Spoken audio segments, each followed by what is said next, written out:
podcast with Amanda, Shandy, and Colleen. My name is Colleen. My name is Amanda.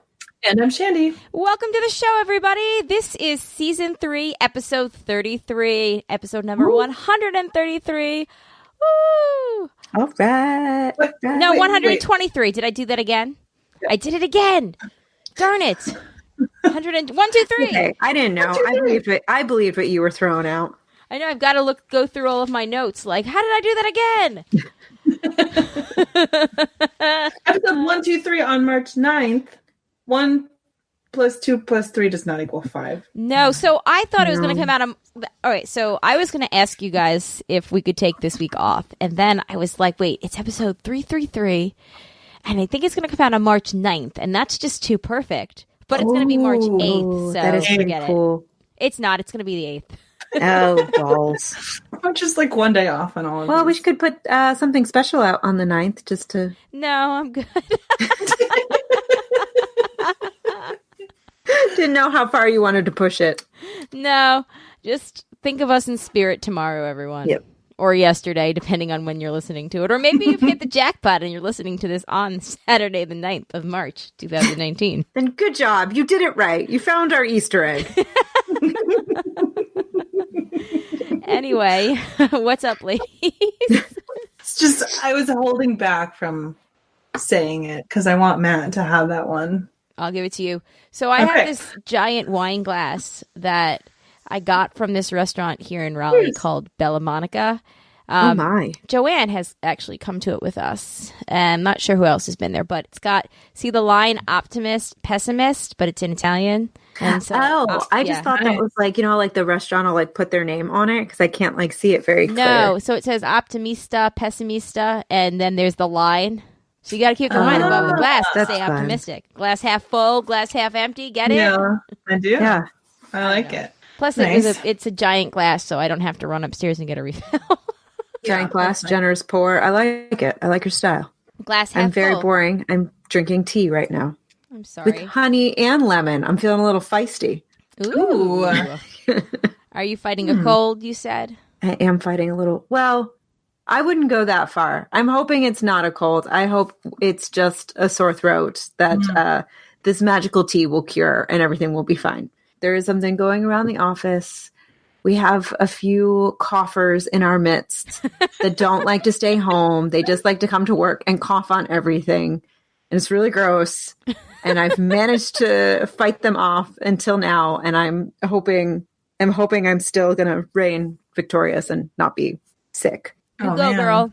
And if you're still sick next week, there's always that hot toddy that got me real drunk on that podcast that time. That's true. I could have put a little whiskey in it. You still can. Oh my God, I got a whiskey delivery in the mail yesterday. So this is kind of a funny story. So I think I talked about this a couple episodes ago for Christmas. Yeah. My brother gave me a subscription to this spirits subscription online service, Flavier. Yeah. And I ordered a bottle of whiskey that both Daniel and I really, really like, that it's hard to find in the neighborhood. And because it's free shipping, it's kind of like, well, I'll just have it shipped to me. But I guess because they're a small company, they're like just starting to build up, like their shipping is kind of really, really slow. So they're like, you'll get it at some point. And the some point was yesterday. I was like at my desk at work. And the way our buzzer in our building works, the buzzer attaches to our phone. So everyone has their own unique code, and that code then calls your phone. Oh, that and is you so can buzz cool. Someone into the building. Yeah, it's really cool. I've never seen it anywhere else, but then I can like buzz someone into my building on my phone, theoretically from anywhere. So I'm sitting at my desk and I get a call from the front door, and I'm like, that's got to be a mistake. I'm sure someone just hit my code number by accident, so I don't answer. And then they call again, and I'm like, okay, fine. And I pick up, and the guy's like, oh, I'm here to deliver a package. And I'm like, I don't know. I didn't order anything. What are you? Are you trying to break into my house? Who are you? But then thankfully Daniel was home. He was able to sign for it. And it was a bottle of whiskey. And now I'm really regretting not putting it in my tea. Oh, man. Well, you still could. That's true. There's always ad break time. Yes. It could be whiskey getting time. We'll see how it goes, guys. We'll see how it goes. We're definitely going to have to make sure that we do the ad break because we forgot to do it last week. So I ran downstairs because I got up at like 6 a.m. to finish editing. And I realized when I got there, or I was like almost done or something. And I was like, oh crap, we didn't do the ad break. So I like ran downstairs, recorded that thing real quick. And now we're going to have take a quick ad break. And I forgot to like leave space in between. So it's like, it was like virtually impossible for me to find a spot that I was like, why don't I breathe when I talk? So yeah, we're definitely gonna have to make sure that we remember to stick it in this time, Matt. You're welcome. But anyway, Shandy and I saw that we did on the Instagram, which if you guys aren't following our Instagram feed, it's like where it's what happening. are you doing? Yeah, what are you doing with Get your on life? that. We're doing things all the time. I went to Pure Bar and left my car running and then came back.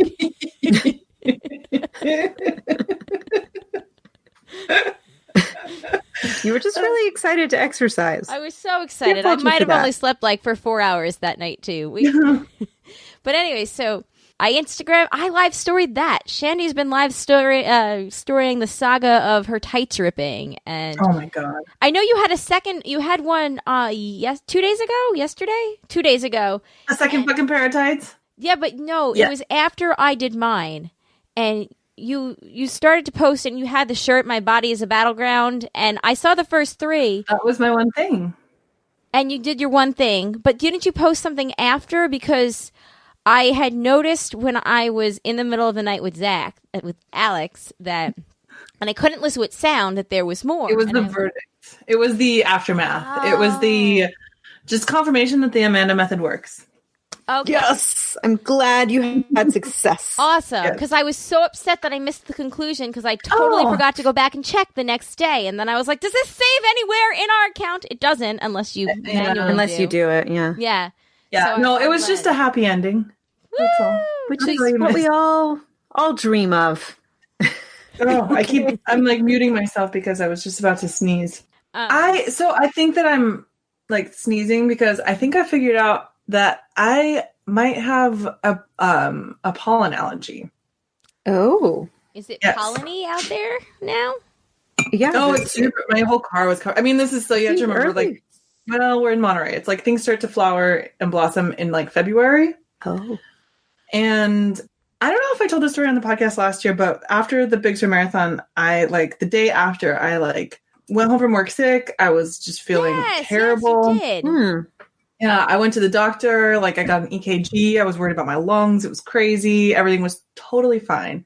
This year, actually, not this last weekend, but the weekend before, after my long run, it was the day after my birthday. Same thing. I went to work. I felt like shit. I came home.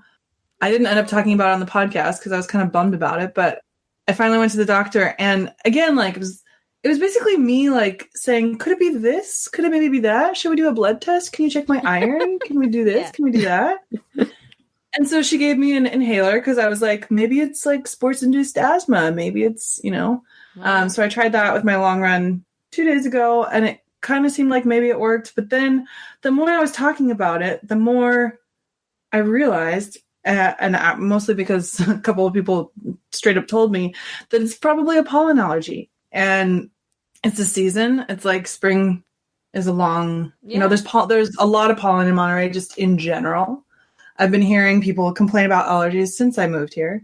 It was probably only a matter of time that I would develop something. Yeah, they say that your body chemistry changes. We talked about this with Amanda's allergies. Your body chemistry changes every 7 years or so. And that's totally plausible because I used to have really bad allergies in New York. I came down here.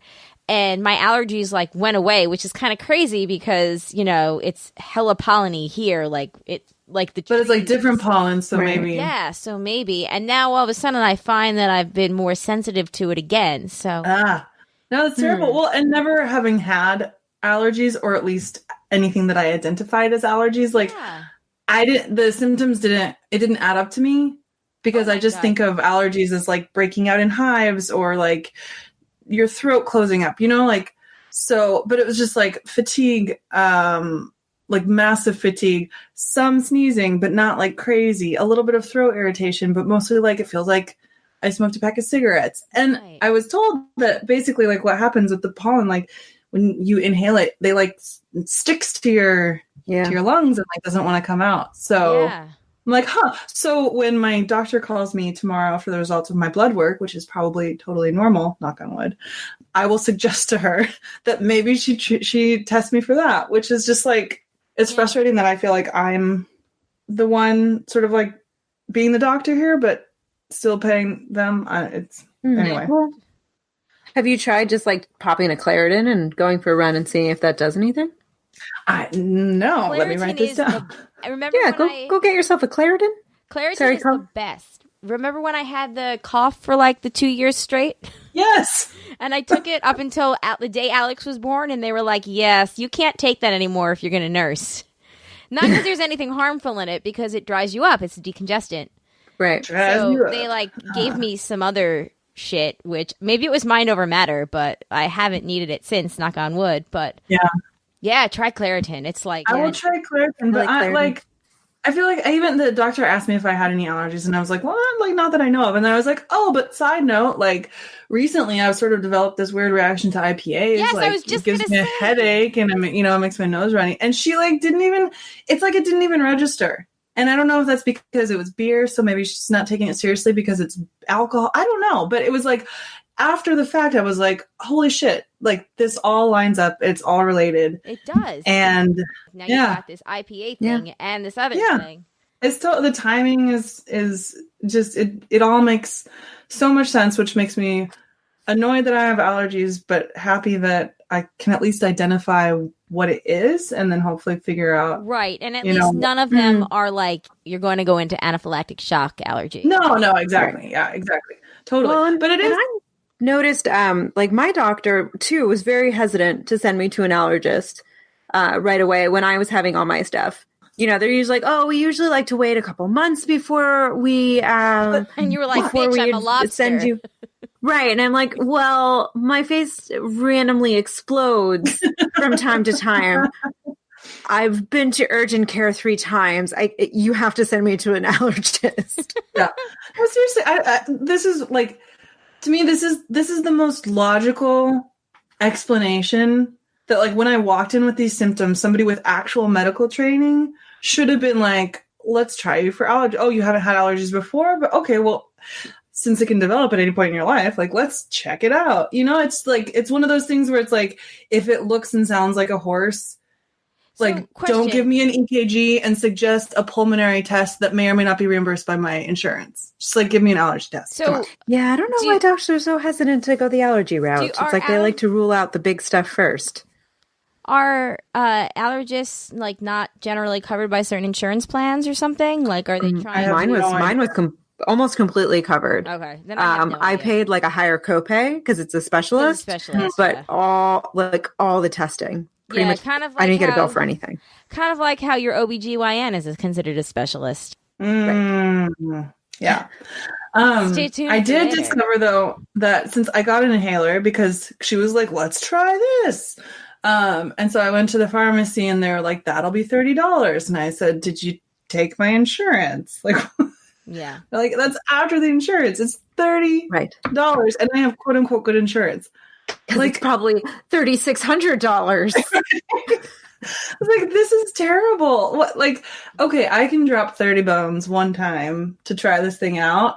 But like, so people who actually have asthma, they just have to continually be spending, upwards of, I don't know however much, like, I don't know how often they have to take it. But anyway, at least $30 a month, which then made me think of course, one of our listeners who like has to take insulin, like, and that shit costs hundreds of dollars. And that's where I'm like, how can people not get behind a little bit of government intervention for the greater good? Like, we should not be paying out of our asses for this. So the doctor, like, before I could even get an appointment, I called in, they were totally booked. And I was like, okay, like, it has to do with my lungs. And I was explaining to the receptionist the symptoms. Cause at that point it really was, it's just like, I have this like weight on my lungs. So that's kind of concerning, It's like, so I'd really like to see somebody soon. And so she relayed the symptoms to the doctor. And then she came back, she's like, okay, well, the doctor agrees that you really should be seen, but she's booked up. So she said, you should go to the ER, blah, blah, blah. And I was like, no, Yeah, if I'm dying, I guess. But like otherwise, yeah, I would have gone to urgent care before the ER. I feel like the ER is like for emergencies. Like you broke something, or you know, you would just be sitting there because you would be labeled as non-urgent, and you would just sit there for hours. Remember last year when I cut my finger open and I went to urgent care and they glued it back together, and then within a day it had come unglued. Oh, good God. Oh, that happened. Yeah, the surgical glue creeps me out for that very reason. I'm afraid that work. is more often the case. And then you'll probably get 2 bills because I have to do it twice. No, I never went back because you know why? I think it did hold for that day that it was together. It did. It was enough. Hold it together enough that I don't even have like a really big scar there. I have my scar still from when Amanda and I went to the ER. Amanda and I went to the ER a couple of times. When Amanda made you go to the ER. Made me go to the ER. Let's spade a spade. Okay. You weren't going to go. I made you go. I was not. But now I have a scar there, and I have a scar from when I went to the ER and Metrobuzz listeners will remember this, when I cut my finger opening a tuna fish can. Oh, ow. It was one of the peel body back. just went pins and needles. Jay just popped up because he's laying on the floor playing a game and shook his head at me. It was one of the peel back ones, and I peeled it right back into my finger. And it was on January 4th, actually, if you must know. And my I was at my aunt's house dog sitting, and my grandparents had come by to say hello to me or something, and I just remember going outside with like blood gushing down my finger, being like, "Grandpa, I think I need to go to the hospital. I think I need stitches." Well, on a happier note, I would love for someone to make a cartoon of Jay lying on the floor playing a game. It sounds so like 50s little kid, like maybe there's like a radio. And he's just like his knees are like up and like swaying side to side. It actually was adorable because all moppishly all over the place. He's got one of those like modern beanbag chair thingies that you get at I think he got from like Walmart, but it's like it's a beanbag chair, but it's like got like it's kind of like solid. It's I don't know how to describe it, but whatever. But he was laying with his stomach over that and his legs like up like little kid style, and like the game down below. I should have taken a picture. That's some fan art right there. There's something real cute to be had. Adorable. But anyway, I'm sorry about your weekend and your allergies and all that, Shandy. I hope that you can get to the bottom of it, and I hope it's something as simple as you can take a Claritin and get rid of it. Yeah, no, I hope so too. I'm just like, I do feel better that I kind of feel like I know what it is, and hopefully in the next couple of days that will be confirmed. But it was just a weird, like, this happened once last year and then it happened again this year. And anyway. Yeah. I didn't really do much this weekend other than, I nared finally. So that was a thing that happened, which again, well done. Could have seen that on our Instagram. Not the actual naring. I was going to, and Jay was like, "You can't post a picture of that or a video." And I was like, "Why not?" He was like, "Trust me." I was like, "Okay." Some things should remain within the comfort of the 4 walls of our bathroom. Exactly. And that's exactly what he was like.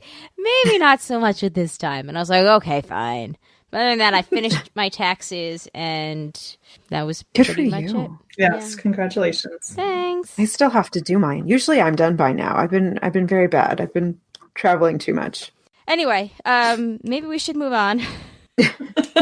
We have an action-packed feedback section. But before we get to that, I found this really fun article, and I actually crowdsourced it to my sisters and my parents to ask them for my own personal experiences. So it's from BuzzFeed. It's from a couple of days ago. It was 27 lies people believed as kids that are 100% ridiculous, but 200% genius.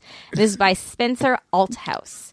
So, for example, if, you used to chew gum as a kid and your parents would say, don't swallow it because, a gum tree will grow inside you. Or people say that, masturbating will make you go blind. Or there's hidden, grown-ups will say, like, I'm leaving you home alone, but I have a hidden camera somewhere, so I'll know if you're being bad. Just, things that are blatantly lie, or Santa's elves are always watching. So my sisters came back with some stuff, and then my mom was like, we never did any of those things. Maybe we told you that the elves were watching or something, but...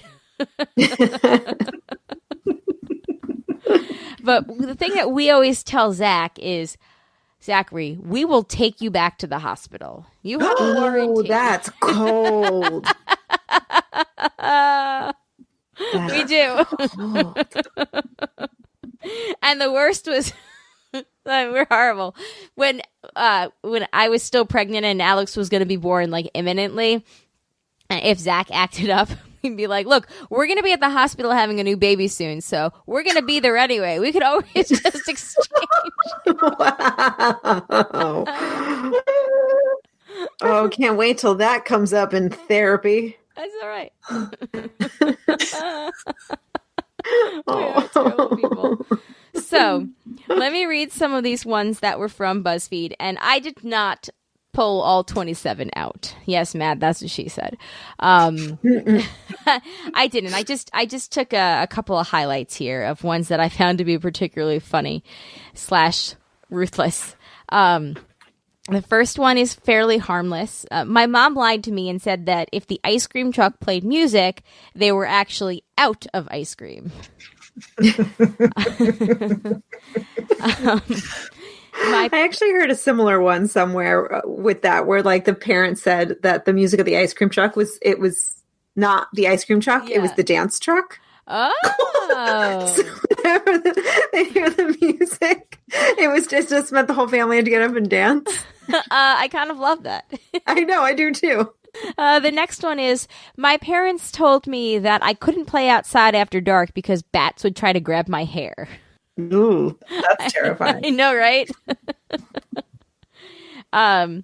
Okay, so this one is this is third on the list, but I was gonna make this last because this is the one where I was like, this mom is like a stone cold killer with an A. Ready? My mom was mad that I didn't want to wash my hands after playing with Play-Doh, so she told me I was going to die the next day. She even took me to the mall and bought me Mary Jane shoes and said, these are the shoes you'll wear tomorrow when you're dead. Why would you say that? Isn't that awful? It's not like it makes them behave any better because they're like, what's the point? Oh my god. I know, right? Like, that's one for therapy. Yeah, plus, like, some of them are not super verifiable, at least like to the child at the time. But like the dead one, it's like, so the next day she was still alive. Mm-hmm. So like then you figure out that your mother also lied to you. Maybe. Right. Or it's like, remember this next time. You got lucky. Yeah. Or you're going to die soon. Do you want to apologize? Or you want to go wash your hands? Are you sure lucky you don't want to wash kid. your hands? The rapture didn't come this time. Yeah, better toe that line or next time you won't be so lucky. I know. I kind of want a vision of that poor little girl being like the youngest of like 10 kids where the mom was just like over it. At least you got a cute new pair of shoes out of it. Seriously. Yeah. The next one is, my best friend growing up didn't like beef, but she loved chicken. So her mom would make beef and call it brown chicken. It was her favorite. And to my knowledge, she never discovered the secret. I love that one. That's kind of good. I like that. I feel like we've done stuff like that to Zach, but I cannot think of it off of the top of my head, where he's like been like, I don't like this, and we've been like, well, it's this, and then he's actually eaten it. Like, I feel like this happened within the last month, and I cannot remember it. We have to ask Jay when we take our ad/pee break. The next one is, my mom told me that if I fell asleep wearing headphones, my ears would explode. How? Ooh. And I know, and what's even the point of that? Like, if it was like a safety thing, couldn't you just be like, don't put headphones on because if the fire alarm goes off, you won't hear it? Like, right. I think you could say that about most of these. Yeah, I know. Well, except the chicken, I mean. The brown chicken. Brown chicken. Just dark meat. Yeah.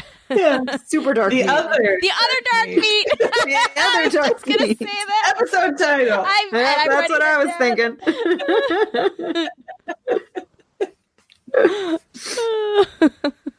All right. I've lost my place. Okay. We're almost done. My mom would tell us that she knew when my brothers and I were lying by looking at our tongues because purple spots would appear on it that only grown-ups could see. I love this. I might steal this one when I become a parent. The next one is, I guess I liked playing with the light switch as a kid because my parents lied and said that flicking the lights on and off would signal for help and the police would show up at our house. Okay, but this one I take issue with because someday that person is going to actually need help and they'll be like, I'm flicking the lights. Flicking the lights. Nothing's happening. It's no, call 911. Yeah, you would think once the 911 discussion happened in school, they would have gotten it. Yeah. I like to imagine this was like a 3-year-old or somebody. It just barely reached the light. Yeah. My mom told us we'd get canker sores if we didn't eat enough vegetables. I didn't know she was lying until I was in college. See, that one's good because it's plausible. Yeah, It is true. plausible because there's not many vegetables are acidic. Yeah. Yeah. Except allegedly tomatoes. The next one, right? Because those are vegetable. Or are they a fruit? They were technically a fruit. Side note, not to derail us here, but whenever I think of whether or not tomatoes are a vegetable or a fruit, does anyone remember the Olsen twins mystery story? No. Where they used to solve crimes? Shandy knows what I'm talking about. Incredibly vaguely, but I don't think I ever watched it. But Okay. I'm sort of aware that was like a thing. Well, we watched this. This was pre-countdown to them being 18. Yes. Oh. This was when they were cute, adorable little kids, and it was like the Great Olsen Mysteries, or I don't even remember what it was called, or Sister. I don't know. Did they like double toil and trouble? Sisteries. Yeah, Sisteries. Sister detectives. But well, now I got to look up what it's called. But while I'm looking it up, one of the lines from their theme song was, "Are tomatoes a veggie or a fruit?" So. It's very of the time. I know. So it's called The Adventures of Mary, Kate, and Ashley, and the theme song I'm thinking of is Give Us a Mystery. Which, Oh. Who stole the great Hope Diamond? What killed the dinosaurs? Who makes the finest pizza? What's in your brother's dresser drawers? Mysteries of life, screaming to be solved. Here we stand in our trench coats, dying to get involved.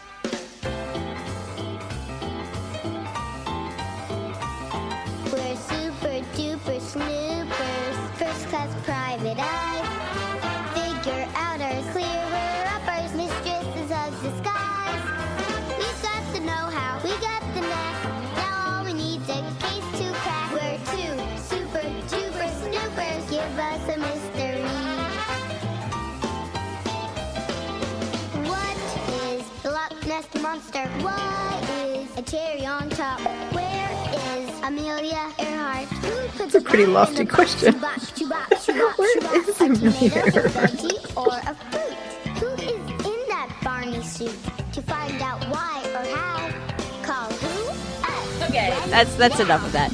But there you go. Are tomatoes a veggie or a fruit? Who is in that Barney suit? All right. Well, I can't believe we discussed that on the OG crossover with the Real Weird Sisters. Just wait 20 years. You'll find out, girls. Exactly.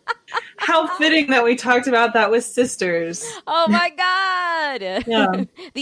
So the adventures of the Real Weird Sisters. Yes. Okay, sorry. To finish up.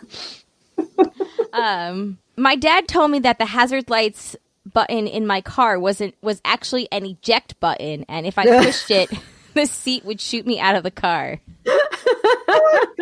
That's brilliant. I know, right? When I was about 7 or 8, my dad told me that dad seems to be the common theme of this last half. When I was about 7 or 8, my dad told me that pastrami was giraffe meat. I totally believed it until I was in my 20s.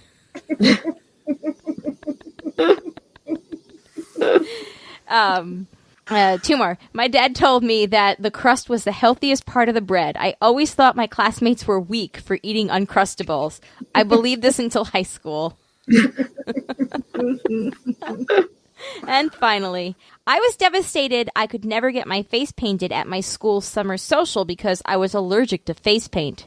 Turns out my mom just didn't want to wash it off. I didn't figure it out until well into adulthood. Oh, that's rough. That's real rough. The one thing that I can remember, and my sister Caitlin pointed this out when we talked about the ones that, our parents had done.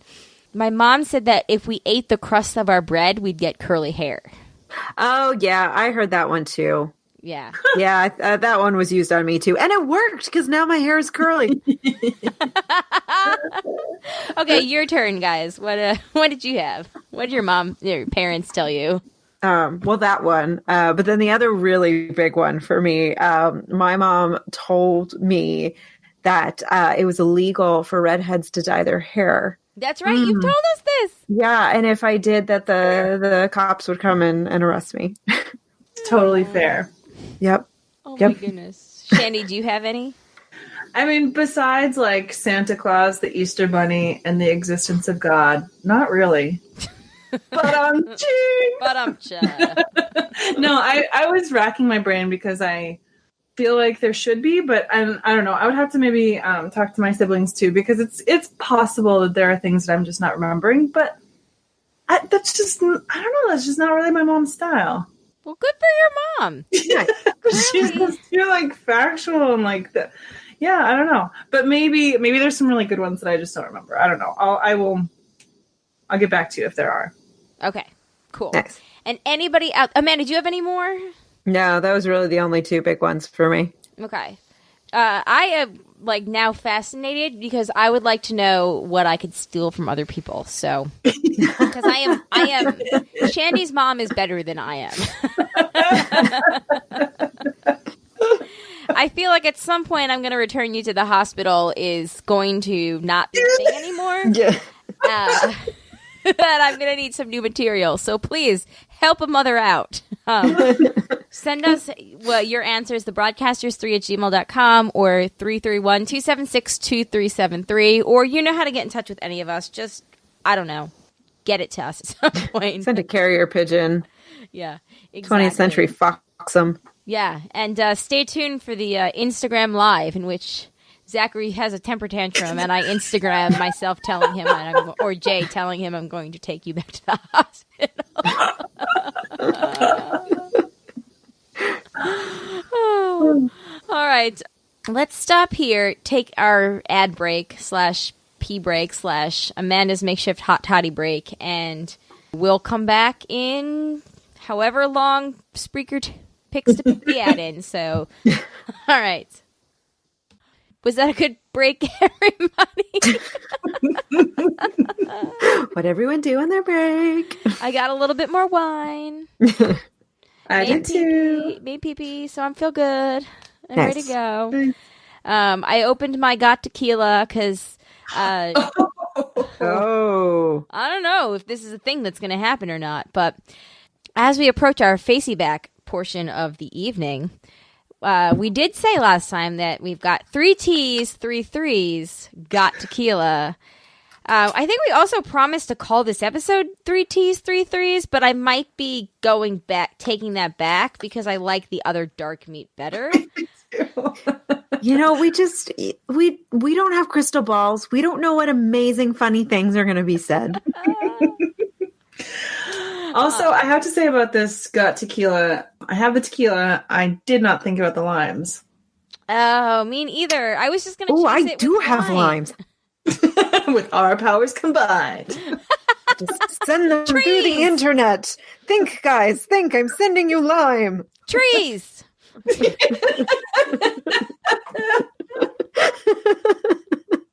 Here's a gift for you, Amanda. I'll do it again. Trees. Trees. Oh, I'll do it so I'm in shot. Trees. Jeez. Agave. We'll see. We'll see how we feel after this tequila shot. But in honor of 3 Ts, 3 threes, Shandy, do you and I, Amanda, if you don't want to partake because you don't feel good, I won't force you. But if anybody wants to do at least a half a shot, I could probably muster that. Well, I want to be like fun, but I also kind of don't want to. Okay. Which fair. I know is not great. It's not great. I apologize. That's okay. I realize though too that since this is an audio medium, I could say that I'm doing it. Nobody would be the wiser, but No, It's because true. we would make Amanda post the video of us doing the shot. That's true. The photographic evidence. We have the capabilities. Yeah. the receipts. Okay, so we're going to postpone 3 Ts, 3 threes until all 3 broads are feeling better. Yeah, that's better anyway. Okay, cool. Yeah. Okay, I'm down with that. Sorry, everybody, for the 3 Ts tease. False alarm. 3 Ts tease. That's, yeah, whatever. Figure it out. All right. 3 Ts Tease is pretty good too. A As 3 an Ts episode tease? title, Yeah. just saying. Ooh, that is really good. All I see right, what you well, did there. I'll write them both down, and then I will come back to you ladies in 2 days, and we can vote on it. 3 Sounds Ts good. tease. All right, moving on to the facey back. So this was in regards to the geocache that I found. Janice says, there was a geocache location in a tree outside of my former office building. It was always fun to look out the window and watch people try to find it. That would be amazing. That's pretty cool. I had a luncheon today at work, and so okay, the place where we have our luncheons happens to be like next to where my old therapist was, and you know how it was 2.5 years before I found a geocache. There's this one in the parking lot outside of her office that I looked for like 3 times. I could never find. And I thought about leaving during the luncheon and being like, hey guys, I'm going to go outside and like make a phone call. And then like totally going to the parking lot and trying to find this geocache, which I might Gotta get a little air. Yeah, I might do because now I'm all like empowered. Like, yeah. So what makes them so hard to find? Like, how do you, I get the main concept, but like, are you given coordinates and you have to dig? Is this akin to finding an idol on Survivor? Like, So you have an app, and they have GP coordinates within the app, and it will tell you, like, it's 500 feet away, and then 50 feet away, but, like, as you walk closer to it, it will, like, show you if you're going in the right direction. So it's kind of like any, like, hide and go Like seek? Pokemon Go. I guess. I never played Pokemon Go, so I don't know, but It shows you where they are and like it's reference in space. You could like okay, so then maybe, I guess, but yeah, it'll show you, like, so I think it's accurate within, like, 20 feet or something, but, like, so you'll know it's in the area, and then the person that hides it will, like, leave clues, or they'll tell you what type you're looking for, whether you're looking for a container or like a logbook, because there's not always like anything other than like, hey, you found this spot. I guess, I don't know. I've only found one. Okay.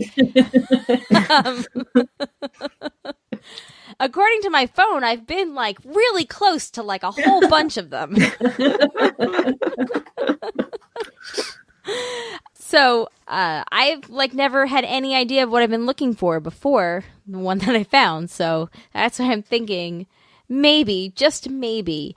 But I want to know for Janice if she found the geocache, because I want to know. Mm-hmm. The next comment is from JP, who said, once on a first date, I pulled out my phone and found that there was a geocache in the restaurant parking lot. When we walked to our cars, I took her to find it. She didn't quite get what I was doing, and surprisingly, I didn't get a goodnight kiss. Oh, sorry, dude. JP also wanted to know, how do I get singled out for liking gross things? Yes, my people enjoy salmon and cream cheese. I don't. JP, I fucking love salmon and cream cheese. Like, Me lox too. is my jam. Seriously, why did you go with that? That's like the most delicious thing that most people enjoy. I know. I know, right? So he's just Silly gross JP. for not liking something that's good. Yeah. Again. Okay, and then actually, you know what? All right, next we have a link to an article from Matt of That's What She Says fame. And this is from Marie Claire. TV sex scenes are unrealistic. Rachel Bloom wants to change that. And Rachel Bloom is the star of the showrunner of Crazy Ex-Girlfriend, or co-creator. And this article is, does anybody want to read it, or am I the only one that has it open? That's what she said. I have it open. Okay. Okay. Okay, so basically it talks about how it doesn't matter what show you're watching, the sex scenes definitely have something in common in that they're not super realistic. Sex on TV is traditionally heterosexual with a huge reliance on penetration and almost no attention to clitoral stimulation, which means that sex scenes on TV have frequently gotten more explicit but rarely more realistic. Unsurprisingly, this can be just as unsatisfying to create as it is to watch. And this is a favorite topic of Rachel Bloom's, star and co-creator of the CW's Crazy Ex-Girlfriend, which we will watch someday, Matt. And where does that show take place? We'll get to it. What town does that show take place in? West Covina. So she wants to change all that. And a recent chat at her kitchen table included the two following pieces of information, among other things. 1, she started masturbating at 11 after reading about her clitoris in a puberty book. And 2, she still remembers a conversation she had at 22, during which a boneheaded coworker told her that men feel emasculated if their penises aren't enough in the bedroom. Bloom is a very open person and likes to talk about sex, and I think that I like her a lot. She has a lot of- We can't bury the best part of this article, which you probably think is the masturbation thing. I think it's this. Oh, yeah, I see what it is. On multiple occasions during our interview, she had to take breaks to run to the bathroom and shouted answers to me from the other side of the door. She blamed it on the time food she had for lunch. Oh my god, I'm trying to skim this in real time as I'm reading it on here, so I had sort of skimmed over that. But that is she really needs to be a new broadcast. She needs to be like the 8th abroad or whatever. Yep. Yes. Whatever we're up to. Everybody you know, tweet at her. Yes. Yes. Sorry, Shandy. Yes.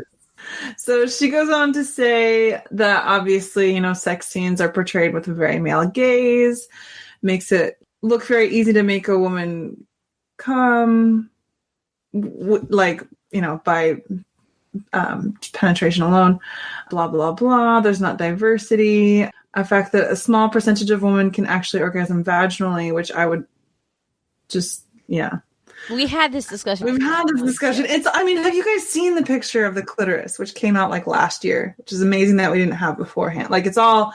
It's not that you come vaginally, it's that you come clitorally from being stimulated from inside the vagina. But anyway, whatever. It's semantics. It's fine. Maybe during one of our summer episodes you can, or on the Instagram, you can give us a lesson, a tutorial. You can make it a whole series. A whole series. A whole series. We can have the map, our own little broad Professor sex ed. Shandy. Oh my God. Professor Shandy Pants, a.k.a. Professor Pants. That actually Broadcast is for my them. Sex ed with Professor Shandy. It fits. So why can't broadcasters, not these broadcasters, why can't broadcasters with the lowercase b show real sex? Bureaucracy. Supreme Court determined in 1964 there's no enumerated ruling on what classifies as obscenity and pornographic materials. This is actually very similar to part of what I wrote my thesis on. So this is interesting to me. I love that she says here that Americans are not adverse to sex, they're adverse to pleasure. Oh, totally. And also, side note, We could have a whole discussion on that, like a whole broadcast thesis on that alone. Seriously. Oh, totally. But it's funny because I'm currently reading Mating in Captivity by Esther Perel, and that's just 100%. It feeds is. into that. Speaking of that book, it is now sitting on my bed. I came home tonight. Daniel had bought it for me because he had read it. Yeah, and now I have a copy. Awesome. Broadcast book club for realsies. Yes. And so just talking about how, another reason that sex isn't really portrayed realistically is because of sexism. Hey, who could have guessed it? But that it can be really powerful to undo stereotypes, to show, real things, to show pleasure, to show what actually happens. etc. The whole thing. So we will link to the article in the show notes because it is pretty long. But essentially, they mentioned sex education. They do. Shout out. Yeah, so then they ended by saying, I think that saying how normal people fuck, how regular people fuck, what fucking is actually like, I think is really important, says Bloom. From the toilet. From the toilet. How do you bridge that gap? Porn definitely does not help with that aspect, except if it's feminist porn. Hashtag Erica Lust. That's my addition. But for 3.5 years, Crazy Ex-Girlfriend has. Now the Sex Positive show will air its final episode on April 5th. Bloom is exhausted. The schedule is brutal. She doesn't yet know what her next project will be, but she promises me this: the next thing I do, if I'm writing and acting, I have to be able to do a sex scene where I touch my clit. Nice. I like that. End quote. Well, I feel like Matt purposely planted this article in the show to get Shandy to watch Crazy Ex-Girlfriend immediately. Yes. He just upped his game. Well, thank you for sharing that, Matt. I think to continue on the topic of girl power, we have a link that we had said we were going to talk about last week, and I falsely sold it as abortion, and it actually isn't. It's a thread that it's more about birth control, and I do apologize for falsely selling it. I had read the thread the night before we recorded, but we'll just get into this thread, and we're going to just talk about the actual contents of this thread and any further discussion that we have about whatever. Let's just get into it. Okay. It's a long thread on Twitter by a woman named Gabrielle Blair. Should we just read the full thread? I know it's kind of lengthy, but I feel like let's broadcast players it. We'll take turns. That's good. Yeah. Yes, let's broadcast players it. Okay. But we're all playing the part of Gabrielle. Yes, we're just doing it because, character length. Okay, so Gabrielle begins her Twitter thread. I'm a mother of 6 and a Mormon. I have a good understanding of arguments surrounding abortion, religious and otherwise. I've been listening to men grandstand about women's reproductive rights, and I'm convinced men actually have zero interest in stopping abortion. Here's why. Now, wait, time out. Editor's note. I don't think you need to explain. I think you could just stop right there. Right. But for content's sake, let's keep going. If you want to stop abortion, you need to prevent unwanted pregnancies. And men are 100% responsible for unwanted pregnancies. No, for real, they are. Perhaps you're thinking it takes 2. And yes, it takes 2 for intentional pregnancies. Gabrielle continues, but all unwanted pregnancies are caused by the irresponsible ejaculations of men. Period. Don't believe me? Let me walk you through it. Let's start with this. Women can only get pregnant about 2 days each month. And that's for a limited number of years. That makes 24 days a year a woman might get pregnant. But men can cause pregnancy 365 days a year. In fact, if you're a man who ejaculates multiple times a day, you could cause multiple pregnancies daily. In theory, a man could cause 1,000+ unwanted pregnancies in just 1 year. And though their sperm gets crappier as they age, men can cause unwanted pregnancy from puberty till death. So just starting with basic biology plus the calendar, it's easy to see men are the issue here. But what about birth control? If a woman doesn't want to risk an unwanted pregnancy, why wouldn't she just use birth control? If a woman can manage to figure out how to get an abortion, surely she can get birth control, right? Great questions. Modern birth control is possibly the greatest invention of the last century, and I'm very grateful for it. It's also brutal. The side effects for many women are ridiculously harmful, so ridiculous that when an oral contraception for men was created, it wasn't approved. Because of the side effects. And the list of side effects is about 1/3 as long as the known side effects for women's oral contraception. I remember when that was released. And Yep, yeah. I believe we talked about that here on the pod as well. We sure did. Yep. There's a lot to be unpacked just in that story, but I'll simply point out, in case you didn't know, that as a society, we really don't mind if women suffer physically or mentally, as long as it makes things easier for men. Snaps. But good news, men. Even with the horrible side effects, women are still very willing to use birth control. Unfortunately, it's harder to get than it should be. Birth control options for women require a doctor's appointment and a prescription. It's not free and often not cheap. In fact, there are many people trying to make it more expensive by fighting to make sure insurance companies refuse to cover it. Oral contraceptives for women can't be acquired easily or at the last minute, and they don't work instantly. If we're talking about the pill, it requires consistent daily use and doesn't leave much room for mistakes, forgetfulness, or unexpected disruptions to daily schedules. And again, the side effects can be brutal. I'm still grateful for it. Please don't take it away. Caps locks and caps locks. I'm just saying women's birth control isn't simple or easy. In contrast, let's look at birth control for men, meaning condoms. Condoms are readily available at all hours, inexpensive, convenient, and don't require a prescription. They're effective and work on demand instantly. Men can keep them stocked up just in case, so they're always prepared. Amazing! They are so much easier than birth control options for women. As a bonus, in general, women love when men use condoms. They keep us from getting STDs. They don't lessen our pleasure during sex. Or prevent us from climaxing. And the best part? Clean up is so much easier. No waddling to the toilet as jizz drips down our legs. So why in the world are there ever unwanted pregnancies? Why don't men, I feel like I should read this as Seinfeld, why don't men just use condoms every time they have sex? Seems so simple, right? The very Italian Seinfeld. I know, I had it in my head a lot better then. I'll workshop it.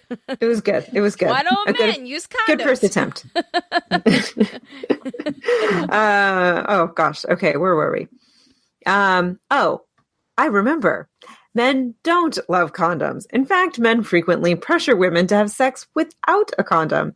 And it's not unheard of for men to remove the condom during sex without the woman's permission or knowledge. Pro tip, that's assault. And There's that's a link. Yeah, And that's a thing. There's a link. We're not going to get into it, though, for the sake of time. But if you'd like to know, I'm sure you can find at Design Mom's tweets from September 13th, 2018, 5:15 p.m., and you can find that link yourself. I made it pretty. All right. Why would men want to have sex without a condom? Good question. Apparently, it's because for the minutes they are penetrating their partner, having no condom on gives the experience more pleasure.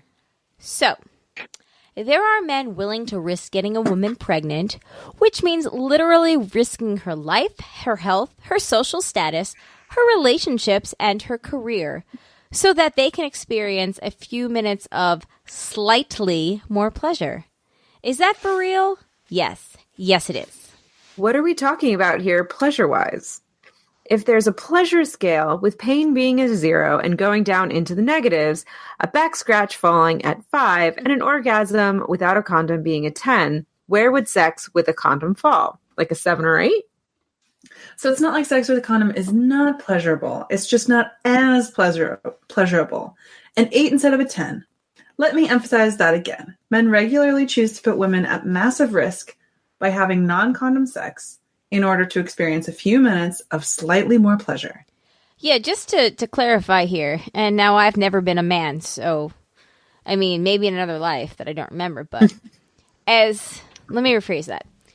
As somebody who is not a man, I would imagine that the majority of the pleasure is in the orgasm.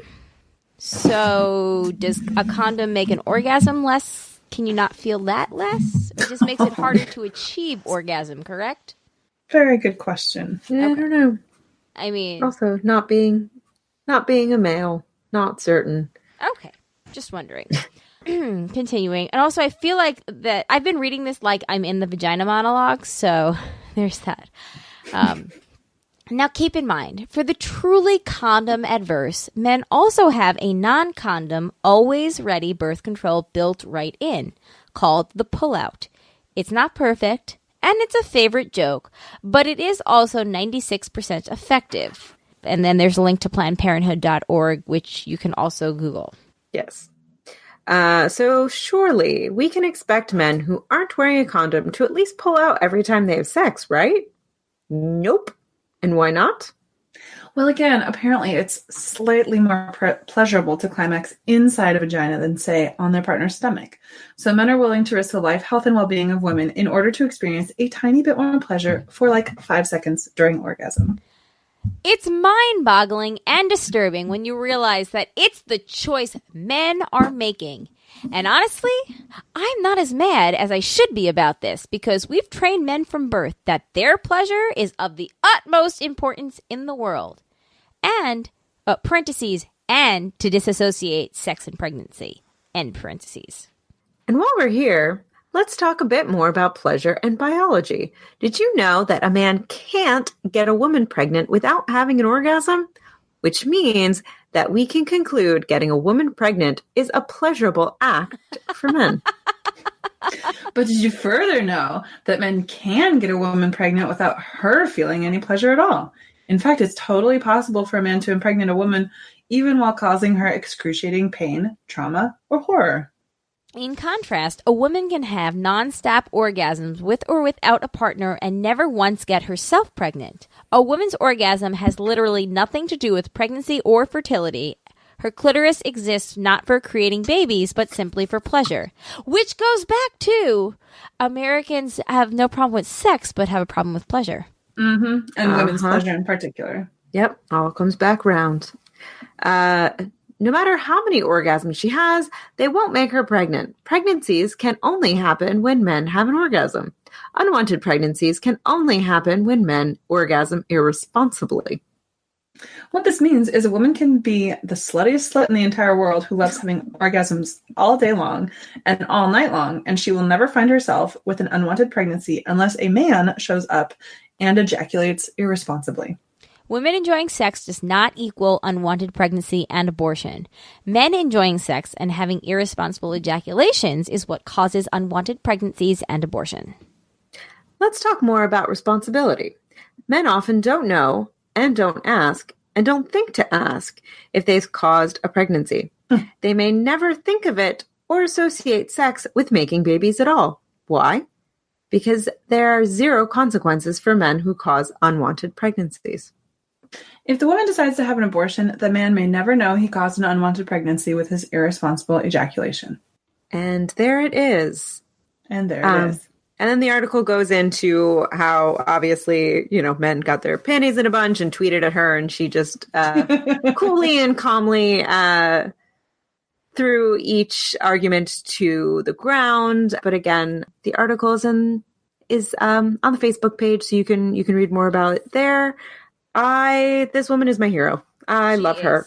Yes. Yeah. And I think the reactions are so predictable too, where it's like, we love what she's saying and we're so here for it. And again, the men that I've seen online, the men in response to her Twitter thread, etc., are like, but it takes two. You have to both take responsibility, blah, blah, blah. And it's like, sure, did you not miss the point of that whole thing, which is, did you actually read it? Right. Did you actually read it before you started explaining human biology to us after we've just talked about that? That being said, just a PSA, ladies, still remember that there are, STDs out there. So have some sort of protection if you can.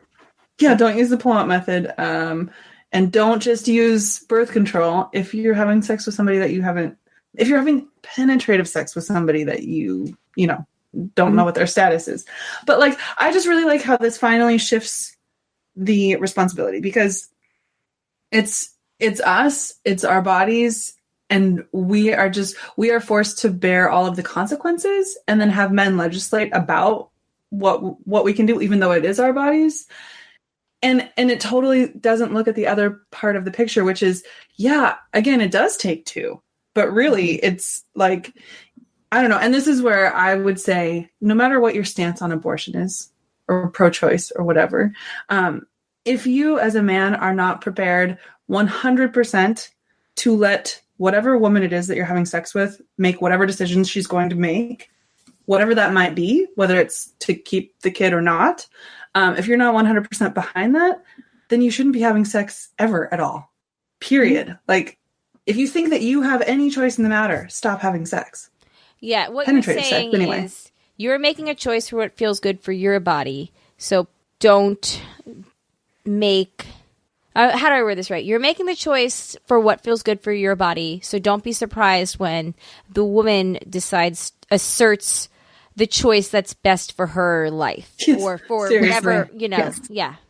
I don't want to say for her body, but because that's not the right phrase. But Well, just Her entire decides to make a different choice about the situation that's about to transpire. right, and I mean this fully and completely for all. I mean that's the whole thing about pro-choice is it's about choice. So like I mean this very much also for if you're having sex with a woman who, you know, if she gets pregnant, she's going to want to keep that baby. Or a woman who be prepared for the fact that you might be a father, and you know what, you might be signed up for life. Yeah. And you have to be okay with that going into it. It could even be a woman who has always said that, you know, if she got pregnant, she would have an abortion. And then when the time came and it actually happened, she's like, you know what, I'm actually going to keep this. Like, you have to be 100% on board either way. And if you're not, just stop having sex. Like, it's that easy. That's what I don't. Yeah, you know. because that's what you're telling women. Like, Or- if you're not prepared to have a baby, then don't have sex. It goes Yes. right back at you, dude. If you're not prepared for whatever the woman might decide, either way, then don't have sex. Shandy, Right. It's even just not even a matter of not having sex. It's reframing the sex you're having. It's right. having it Yes. protected, i.e. you, you are Amanda. wearing a condom or pulling out or whatever, or you're not having sex 2 days a month. 2 days a month. Literally, you can have them the other days.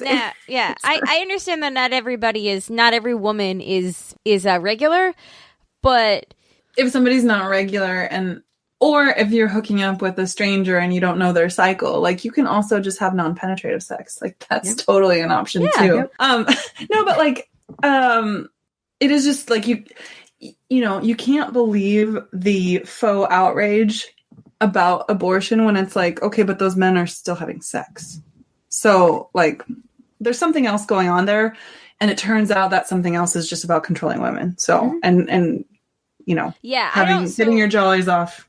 I don't want to have like an abortion discussion tonight because honestly, like I am so tired and I don't want to like, I'm willing to have it on the show, but I just don't want to do it tonight. But I will talk about. I'm done. Yep. But I think we're good.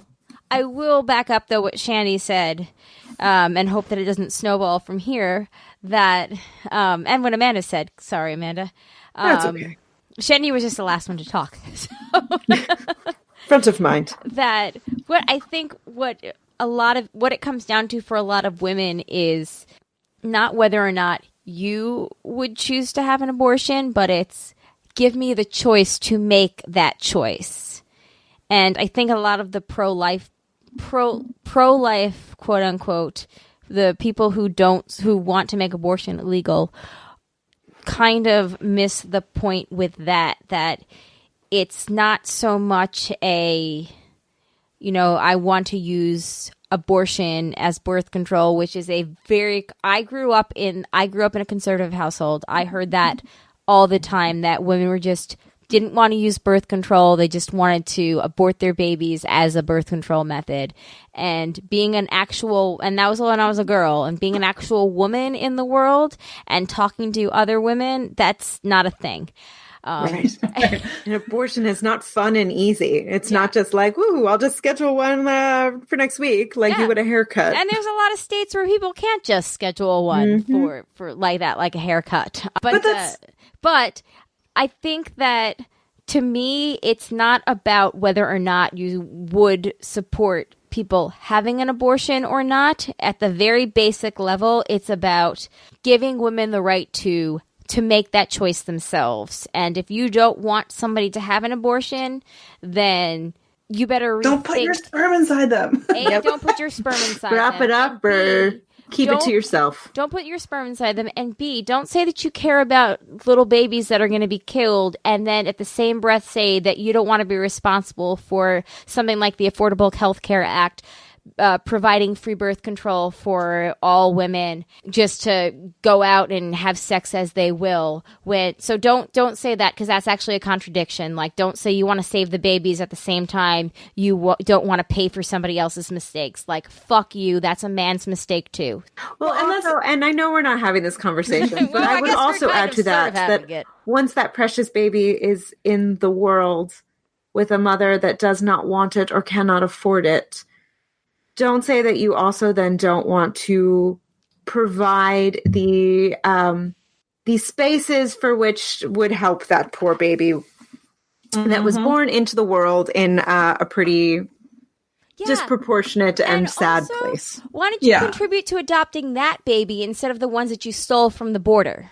Yep. Right. No, the contradictions and hypocrisy is just outrageous. But I would say to go back and well documented. Yes. Well documented. So we don't need to get into a discussion about it now. But yes, sorry, Shandy, go ahead. No, just like when to go back to what Colleen was saying about this whole rhetoric of like this idea that women will just use birth control use abortion as a birth control method because these sluts are just going out and they're wanting to have the sexy sex and they're getting knocked up. It's like, it's once again, it's like that mindset, like the sexism is just like jumps out at you because again, why are you concentrating on the women?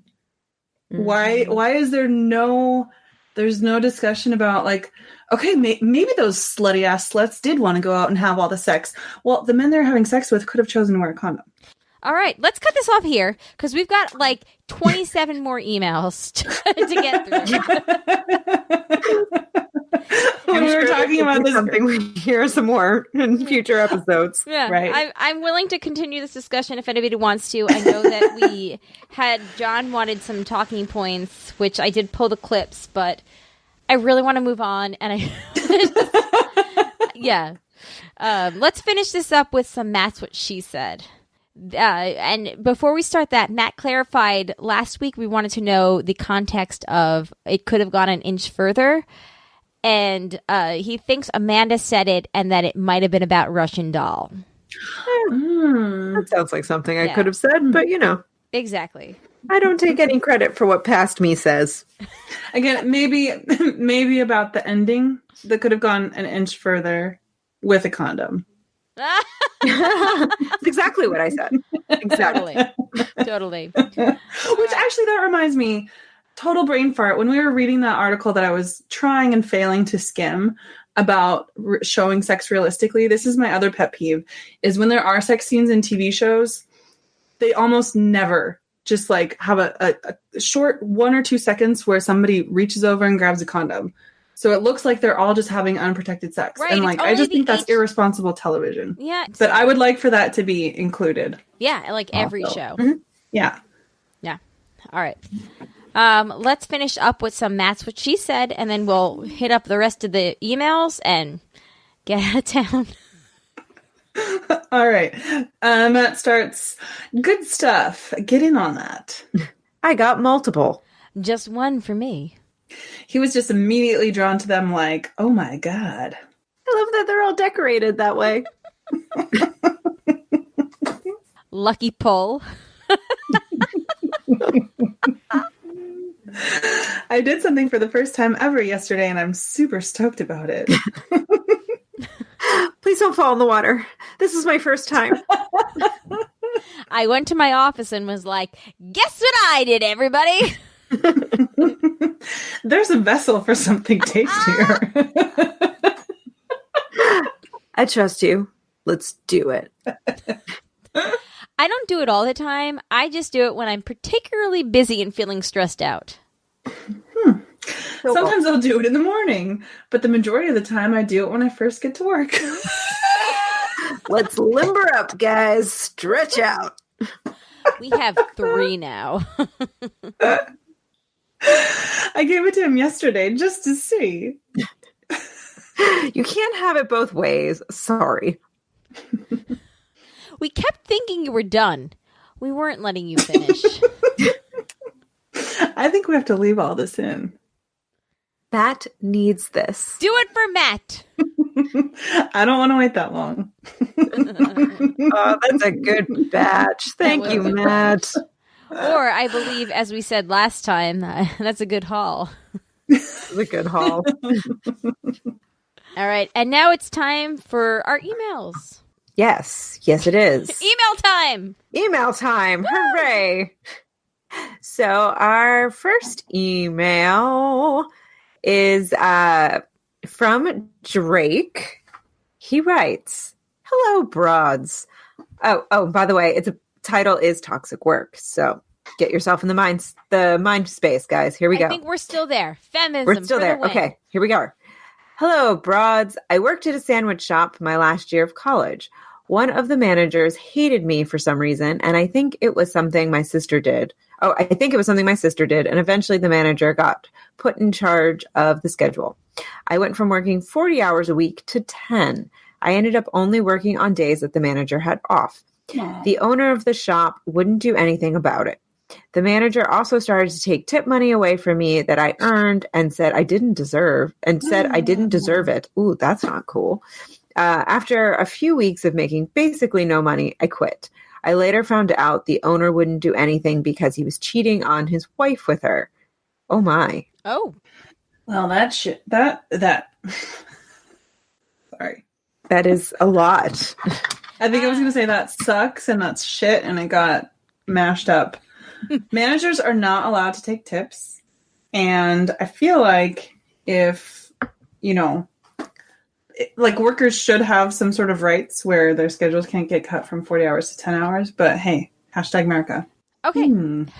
Wow. Thank you, Drake. Next up, we have an email from Anonymous69. Yes, Anonymous69 writes in Long time no Ritz hear. Cracker Pizza. So Anonymous says, "Hello, broads. The only use for unsalted Ritz is making Ritz Cracker Pizza or just shoving them down the throats of your enemy and letting them choke. Cold. Take one Ritz, put a slice of pepperoni on it, and whatever cheese you like, and melt the cheese. The oven works better, but you can microwave it for less than a minute.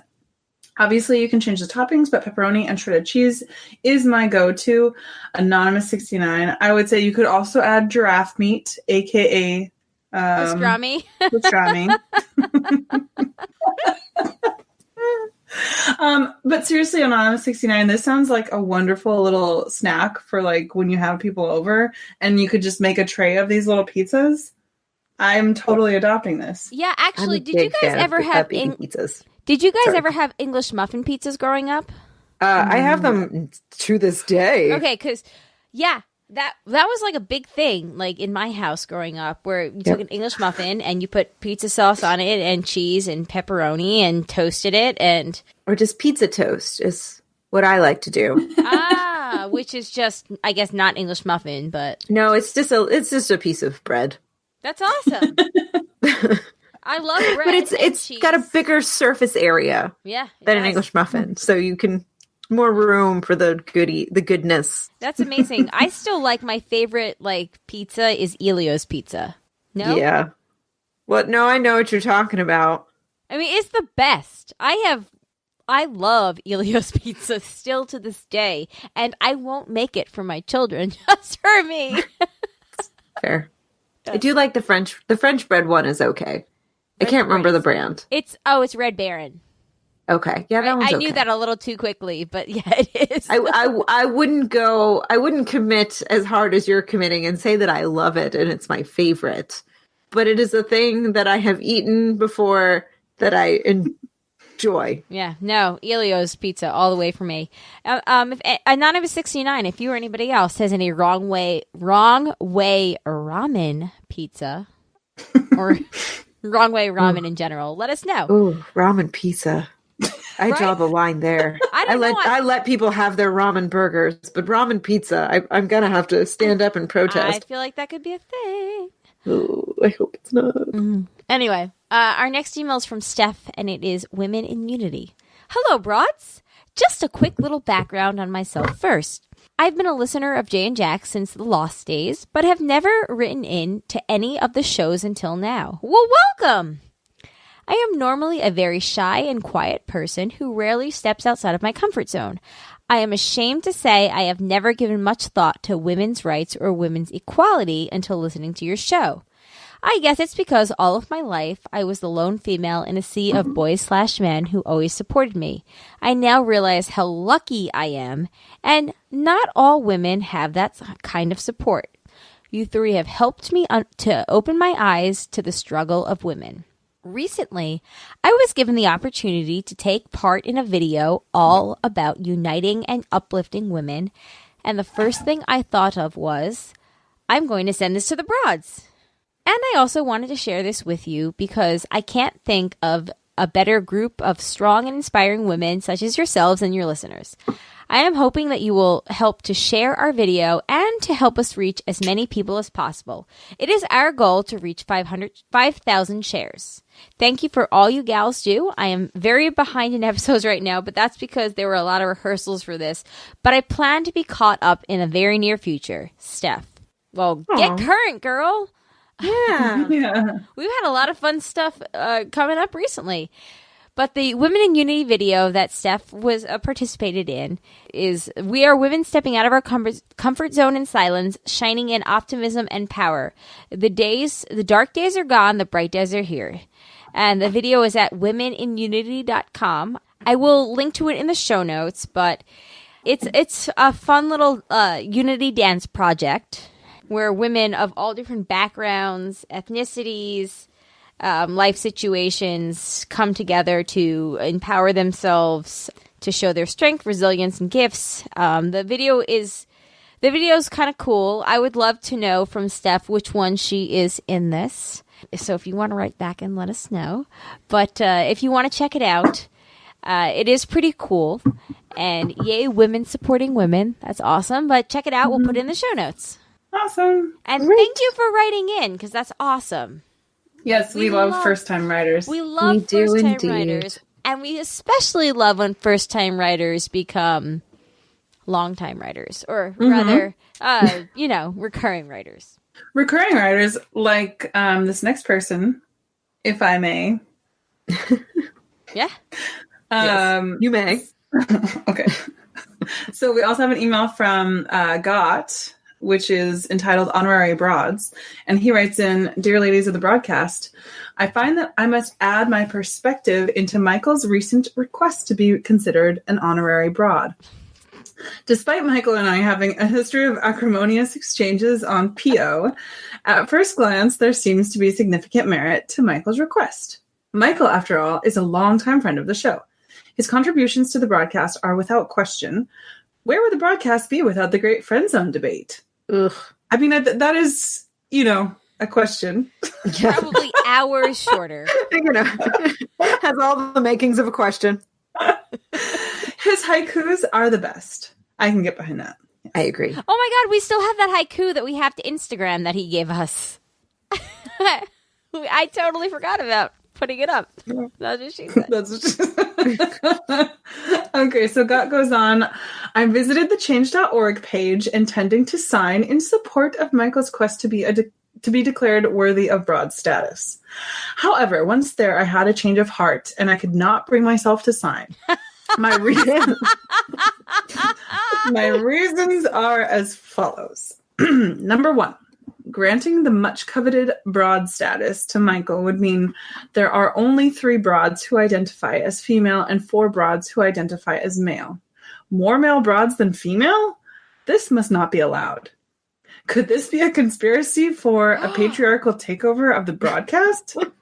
Don't laugh. Some conspiracies are real, even if they seem silly and implausible. Just ask Colleen about the Titanic. Maggie, you're it. Desiree.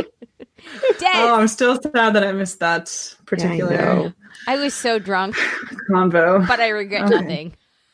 Let's remake it in a couple of weeks. I was so drunk, I regret nothing. Just the picture that Dan took of me during that, in which I look. I was so drunk. Look, this was all part of before I was like super mentally healthy. Okay, so number 2, There are no honorary broads who identify as female. Is Michael somehow more qualified than Maggie?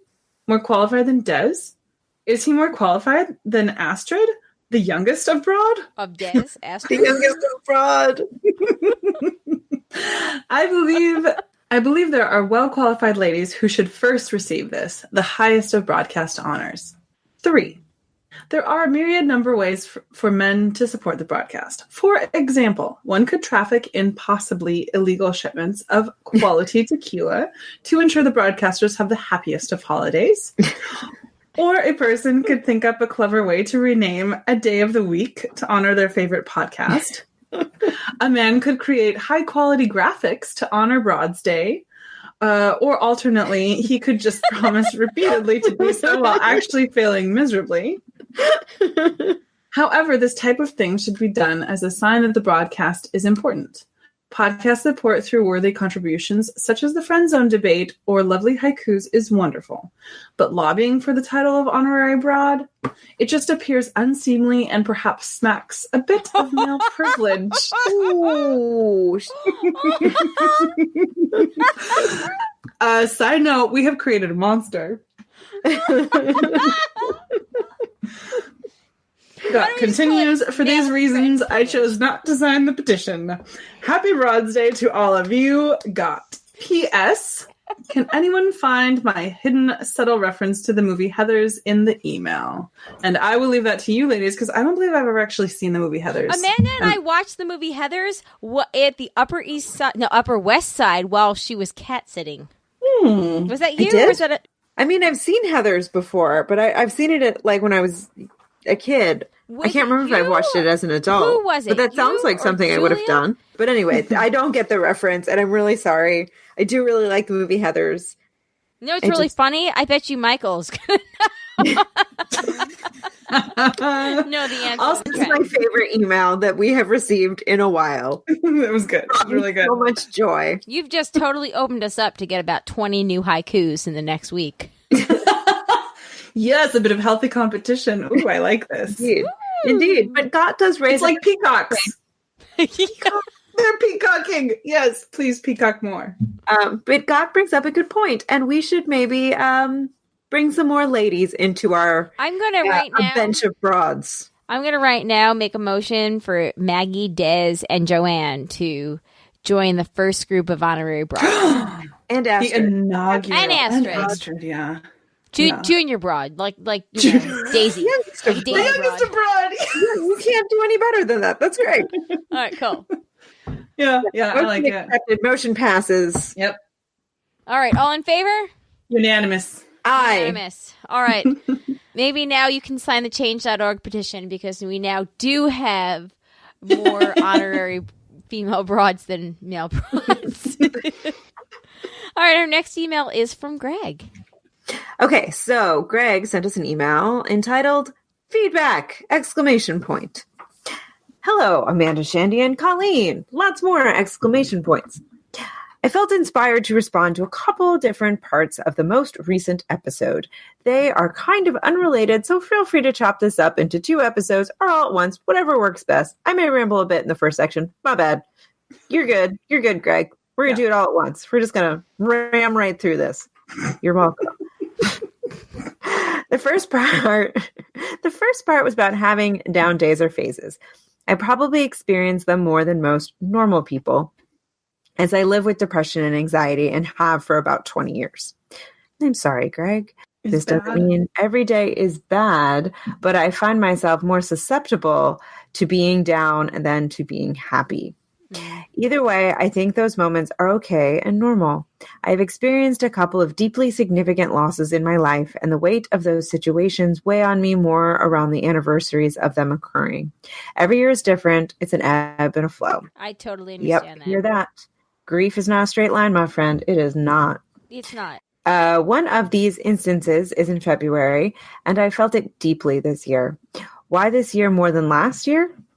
I do not know, but I feel like I was trying to walk on the ocean floor for some days there.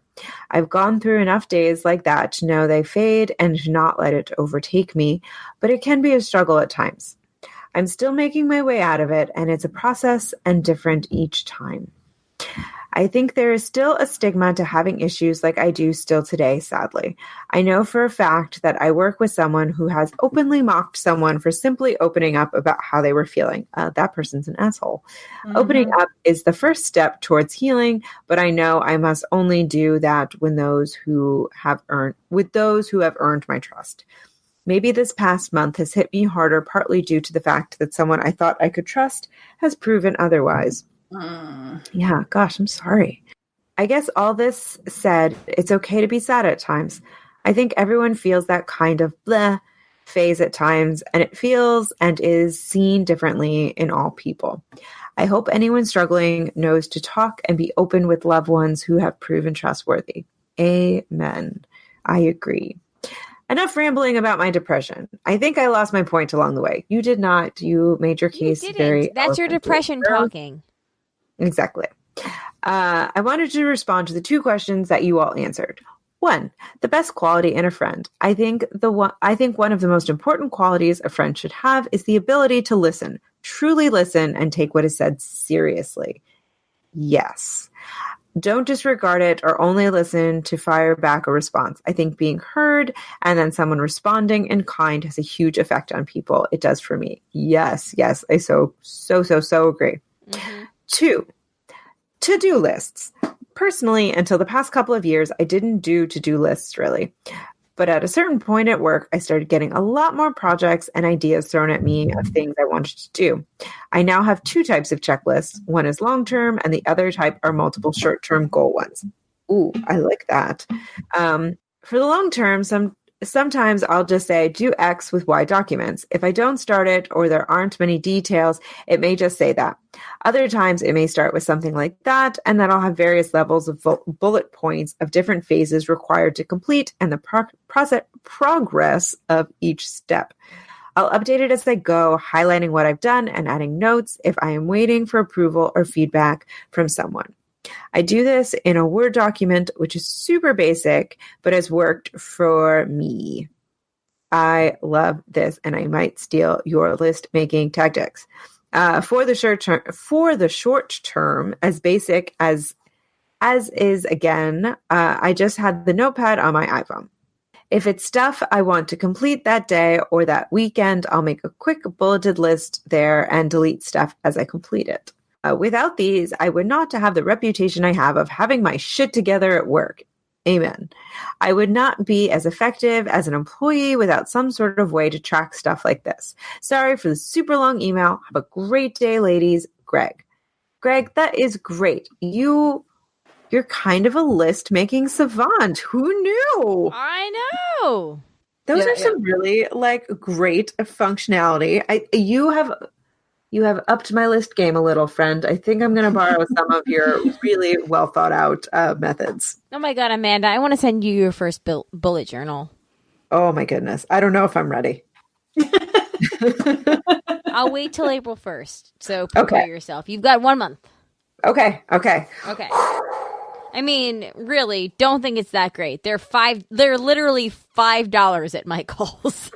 I know, but it's the commitment. But I'll pay the shipping, so okay, it'll be like $8, and I love you, so I'll spend that for you. Oh, I love you too, boo. No, I mean they seriously lists all of that, like everything great, like whatever works for you. It's so great. It's the journal. It is the journal you need it to be when you need it to be it. Exactly.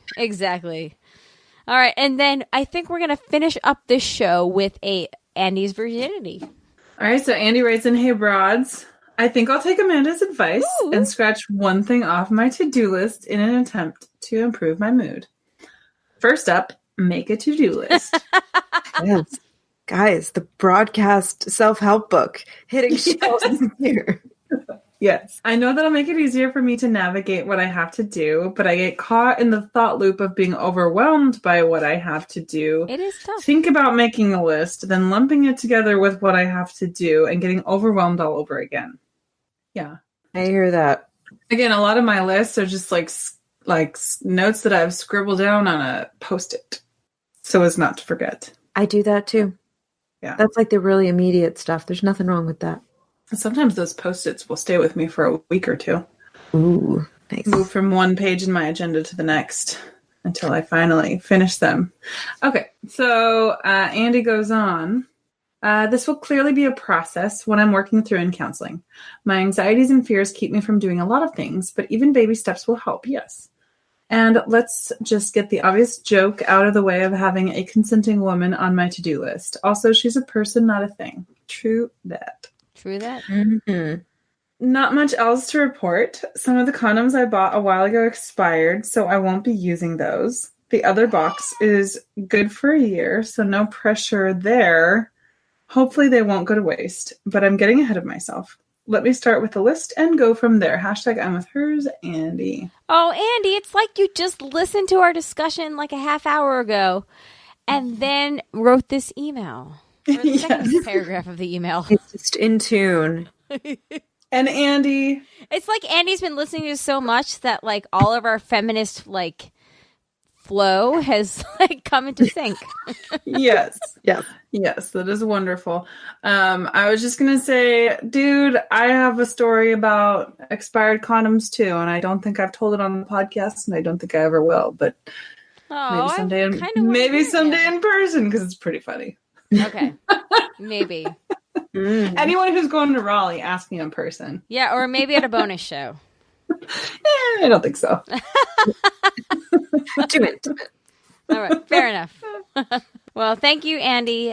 We appreciate your updates as always, and we can't wait for the next one. Speaking of the bonus shows that we do once a month are for the patrons. Thank you to everyone that is a current patron of ours. We released our last bonus show a week ago, and our last/our first, and I think it was pretty good. If you'd like to become a patron, you can go to patreon.com/JayandJack. That does help everyone on the network, but become a patron and then hashtag I'm with hers. We'll know that it was for us, so thank you. And that also goes to the Amazon affiliates link. If you want to go to jayandjack.com/Amazon and do your shopping through that, we would also appreciate that. If you want to get your Team Science, Team Universe mug, like Amanda has been drinking her tea out of all night, you can go to jayandjack.com/store and you will see it there. And people are still buying that. Like, that's kind of awesome to me that... Yeah, beautiful mug. It's really lovely. It is, but like universe and science kind of thing is something that I guess resonates with people. So I love that. Please check out our Instagram page. I guess it's at the Broadcasters 3. We have been having so much fun with that. Yeah. And it's also you're getting stories that we're not sharing on the podcast. Like I mentioned earlier at the start of the show that I didn't lock myself out of my car. I went to Pure Bar with my car still running, and I told the whole story on an Instagram story or whatever. So if you want to, it's too late now, but if you want to hear stories like that in the future, subscribe to us. I think it's fun. And we also have a Twitter account that we're still, kind of working on, but it's the Broadcast 3. If you are a patron at the $5 or more level, you can check out the bonus content, like I mentioned. And then finally, we are going to be doing a Russian doll podcast within the next few weeks. So recording this March 5th, the release date will be March 8th. What do we say we give our listeners until March 19th to listen and submit all of their feedback for Russian doll? Do we think that that's more than enough time? It's a 3-hour first season. So you have 2 weeks. Submit your feedback by March 19th, and we will do a exclusive Russian doll show, and that will be, we'll do that. Okay, great. That's pretty much all I had. Did anybody else have anything before we get out of here? Nope. All right, cool. Well, I guess on that note, my name is Colleen. My name is Amanda. And I'm Shandy. Peace out, guys. Bye.